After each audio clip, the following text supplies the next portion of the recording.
ایک رات ہارون رشید اور اس کی بیوی زبیدہ میں کچھ بحث و تکرار ہو گئی۔ بے ساختہ زبیدہ کے منہ سے نکل گیا، اے دوزخی! ہارون رشید نے یہ سن کر کہا کہ اگر میں دوزخی ہوں تو تجھے طلاق، اور اسی وقت ایک دوسرے سے الگ ہو گئے۔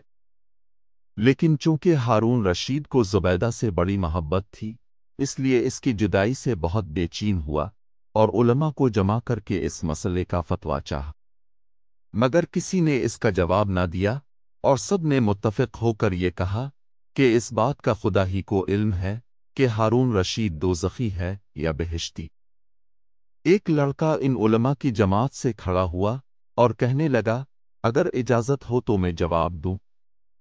سب لوگ حیران رہ گئے کہ جب اتنے بڑے بڑے علماء اس مسئلے کے جواب میں عاجز ہیں، پھر یہ لڑکا کیا جواب دے گا؟ ہارون رشید نے اس لڑکے کو اپنے روبرو بلایا اور کہا کہ تم ہی جواب دو۔ اس لڑکے نے کہا کہ آپ کو میری ضرورت ہے یا مجھے آپ کی؟ ہارون رشید نے کہا کہ مجھے تمہاری ضرورت ہے۔ یہ سن کر اس لڑکے نے کہا کہ پھر آپ تخت سے نیچے اتر آئیے اور مجھے تخت پر بیٹھ کر جواب دینے دیجیے، اس لیے کہ علماء کا رتبہ بلند تر ہے۔ ہارون رشید نے کہا بہت اچھا، اور تخت سے نیچے اتر آیا، اور وہ لڑکا تخت پر بیٹھ گیا۔ تخت پر بیٹھ کے ہارون رشید سے مخاطب ہوا کہ پہلے آپ میرے ایک سوال کا جواب دیں، کیا آپ کبھی کسی گناہ سے باوجود اس کی قدرت رکھنے کے صرف خدا کے خوف سے باز بھی رہے؟ ہارون رشید نے کہا، ہاں، خدا کی قسم میں باوجود قدرت رکھنے کے صرف خدا کے خوف کی وجہ سے گناہ کرنے سے باز رہا ہوں۔ یہ سن کر لڑکے نے کہا کہ میں علانیہ کہتا ہوں کہ آپ دوزخی نہیں بلکہ اہل بہشت میں سے ہیں۔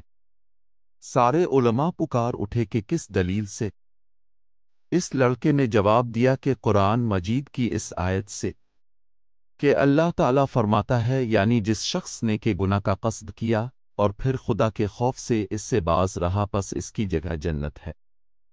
سارے علماء یہ سن کر واہ واہ کرنے لگے اور کہا کہ جو لڑکپن میں اس قدر فہم و فراست کا مالک ہے، وہ بڑا ہو کر نہیں معلوم کس درجے کا عالم ہوگا۔